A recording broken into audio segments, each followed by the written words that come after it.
channel Pen and Paper. I am Talika and today we are going to study the difference between prokaryote and eukaryote.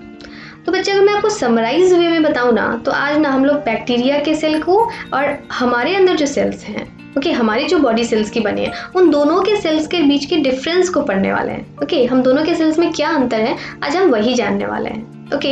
But before that अगर आपने पहले के videos नहीं देखे हैं तो please visit my playlist and आपकी सुविधा के लिए मैं डिस्क्रिप्शन में भी लिंक डाल दूंगी, आप उसको देख लेना। कि बहुत सारे ऐसे वर्डिंग्स हैं ना बेटा कि जैसे कि आप उसको देखोगे ना तो आगे के चैप्टर्स में आपको वो सारी जो चीज़ें हैं वो क्लियर होती जाएंगी।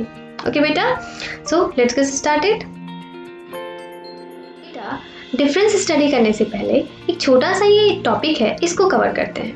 देखो, इस अर्थ पे जितने भी ऑर्गेनिजम्स हैं ना उनको दो कैटेगरी में डिवाइड किया गया है। The first one is called prokaryotes and the second one is called eukaryotes. Prokaryotes जो है ना बहुत प्रिमिटिव हैं। प्रिमिटिव ऑर्गेनिजम्स है। प्रिमिटिव का मतलब ये होता है कि सबसे पहले इस अर्थ पे आए थे। एंड यूकैरियोट्स का मतलब होता है एडवांस, जो कि इनके बाद आए थे। बेटा, तो ऑब्वियस सी बात है जो पहले आए थे तो उनमें तो बहुत सारी कमियां रही होंगी, तभी तो इम्प्रूवमेंट हुआ होगा, इवोल्यूशन हुआ होगा, है ना। तो हाँ, कमियां थी, बिल्कुल कमियां थी। ये जो ऑर्गेनिजम्स थे ना इसमें से 99% ऐसे ऑर्गेनिजम्स थे जो एक ही सेल के बने हुए थे और वो भी सेल कंप्लीट नहीं था, इनकम्प्लीट सेल उसको आप कह सकते हो। बेटा, बट जो एडवांस्ड ऑर्गेनिजम्स थे इनसे ज़्यादा एडवांस्ड थे, दैट इज यूकैरियोट्स। ये जो थे इनमें कुछ जो थे 20% वो तो एक ही सेल के थे जिसको कि यूनिसेलुलर कहा जाता था, एंड बाकी जो बच गए वो थे मल्टीसेलुलर ऑर्गेनिजम्स।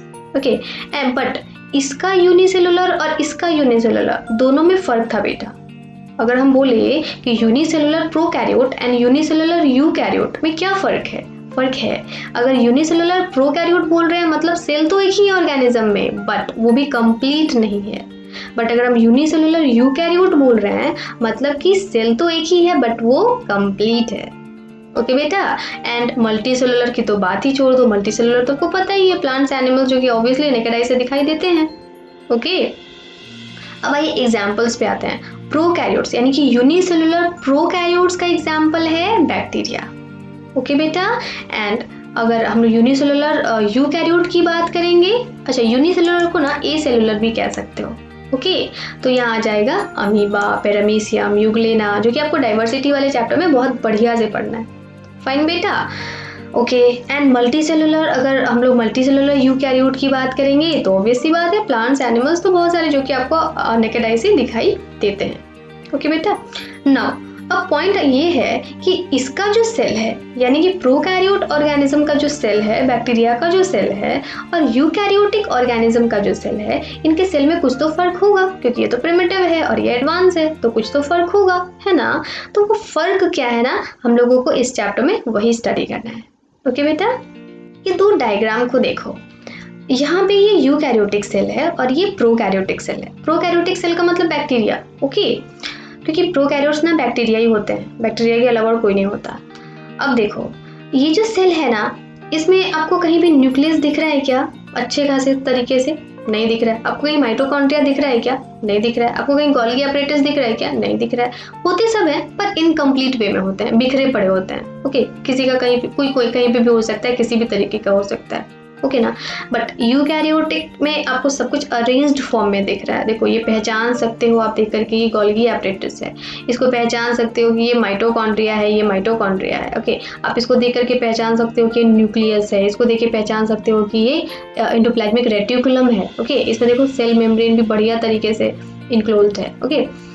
हाँ, अब वो अलग सी बातें हैं कि जो इम्पॉर्टेंट सेल ऑर्गेनेल्स हैं लाइफ के सर्वाइवल के लिए, सेल को जिंदा रखने के लिए, वो तो ऑब्वियसली होंगे। जैसे देखो यहाँ पे डीएनए सर्वाइवल के लिए इम्पॉर्टेंट है ना। जेनेटिक कैरेक्टरिस्टिक्स को आगे फॉरवर्ड करने के लिए इम्पॉर्टेंट है, तो होता है, डीएनए भी होता है। बट डीएनए होने का जो फॉर्म होता है ना वो अलग होता है, अरेंज्ड वे में नहीं होता है। फाइन बेटा, ये दोनों में डिफरेंस है। और इसी फिगर को मैंने देखो ये 3D करके दिखाया है। ओके एक्चुअली ये फिगर मेरे नहीं है, ये मैंने गूगल से लिया है। ओके देखो इसमें दिखाया गया है, आपको न्यूक्लियोलस अच्छा खासा दिख जाएगा। देखो दो डबल मेम्ब्रेन आपको न्यूक्लियस दिख जाएगा, आपको माइटोकॉन्ड्रिया दिख जाएगा, सब कुछ दिख जाएगा वेल डेवलप्ड यूकैरियोट में।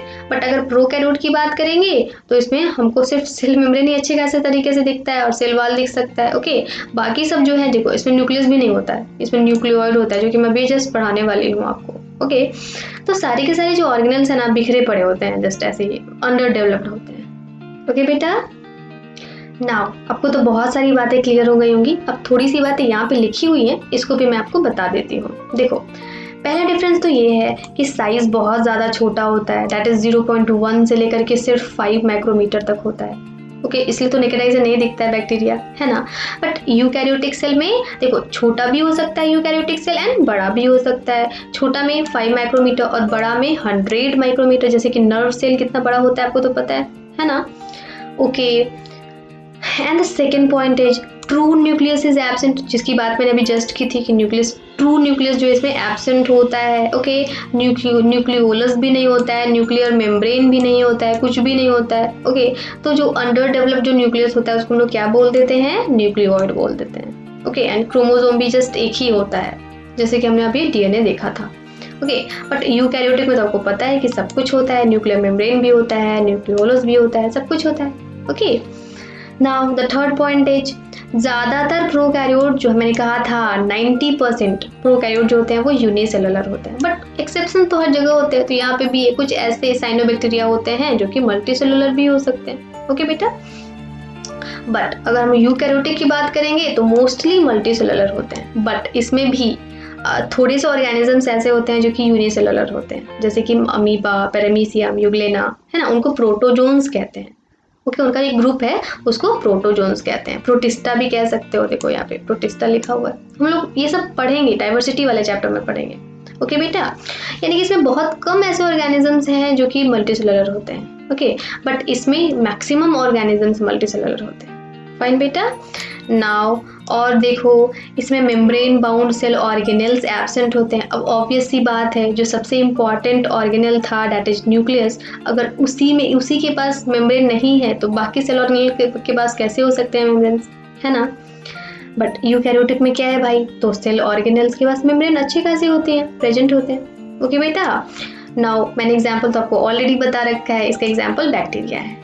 एंड ये बैक्टीरिया को मैंने मोनोरेंस क्यों लिखा है ना, ये डाइवर्सिटी वाले चैप्टर में आपको पढ़ना है, बट फिलहाल इतना तो याद रख ही सकते हो कि हम लोग बैक्टीरिया को मोनोरेंस कह सकते हैं। ओके उसी तरीके से प्रोटिस्टा में अमीबा, पैरामीशियम, यूग्लेना ये सब प्रोटिस्टा में आएंगे और यूनिसेलुलर होंगे। ओके हम लोग डाइवर्सिटी वाले चैप्टर में पढ़ेंगे। ओके फंजाई क्या होता है, मशरूम आप जानते हो, फंजाई का एग्जाम्पल मशरूम है, और भी हम लोग अच्छे से पढ़ेंगे वहाँ पे फंजाई को। प्लांट्स को जानते हो, एनिमल्स को जानते ही हो। ओके बेटा यही था आपका ये topic that is prokaryotic cell and eukaryotic cell. बहुत छोटा सा टॉपिक है बेटा, बट ये एग्जाम में मैक्सिमम टाइम पूछा जाता है कि what is the difference between prokaryotic and eukaryotic cell with diagram, with labelled diagram. इसी वजह से मैंने आपको डायग्राम भी दे रखा है। ओके ना, तो आप अपनी कॉपी में उसको प्रैक्टिस कर लेना। फाइन बेटा सो आज के लिए बस इतना ही, फिर ठीक है, फिर मिलते हैं हम लोग नेक्स्ट वाले पार्ट। Thank you.